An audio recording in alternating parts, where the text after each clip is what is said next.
Ito na guys yung bakal na ni-welding natin at sasampaan ito ng gulong ng kotse doon sa may gate at i-welding natin at lalagyan natin brace sa ilalim. Ito na yung mga bakal na naka-ready na guys at ngayon pagtabi-tabihin natin yan para ma-welding natin. Yan na guys, yan, samahan ako guys, papunta tayo sa gate at titingnan natin yung paglalagyan yan. At andito na ako sa gate guys at yan ang lalagyan natin, yung pahaba na yan dyan sa labas, paakyat dito. Ayan, at tara, puntahan natin guys. Yun,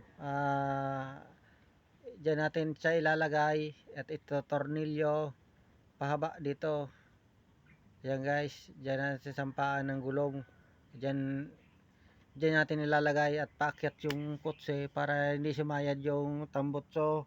At ito na guys, na itabi-tabi natin para makitid siya at i-welding natin na ganyan ka medyo malapit-lapit ang pagkasalansan at yung ganyan guys. At lagyan natin ng bakal sa ilalim para matibay siya, para hindi siya lumundo.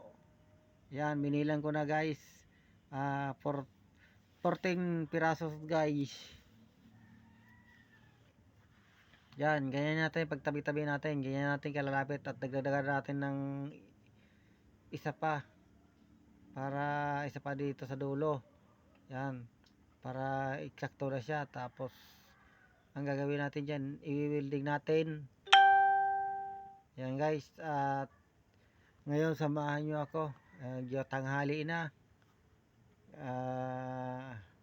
balikan natin mamaya pagkatapos natin kumain at taka natin i-welding yan. Yun guys, ito lalagay natin ng tornilyohan sa gilid, mga 6 na piraso at ipako natin doon sa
ito na guys, natapos ko na yung rampaan ng kotse.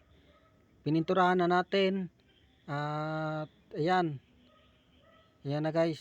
At nilagyan ko na lang kotritnil na pako, 6 na piraso. Tara, uwi na tayo. At tapos na tayong pintura. Itong ginamit ko, yung kulay itim. At dito medyo madilim ang panahon.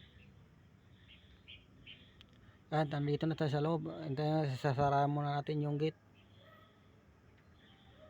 At ilagay na natin yung kandado para walang pumasok. Tilak natin itong malaking kandado.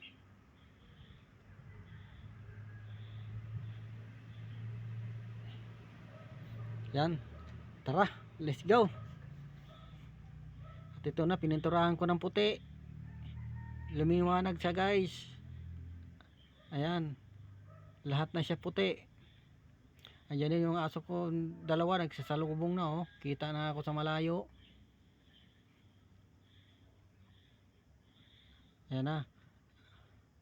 Oh, anong gawa niyo dalawa? Gutom na kayo? Nanghingi na kayo? Mamaya, bibigyan ko kayong biskwit. Hintay lang. Papahinga mo na yung amo mo. Naman tayo sa barak. Yan. Tapos na rin tayo.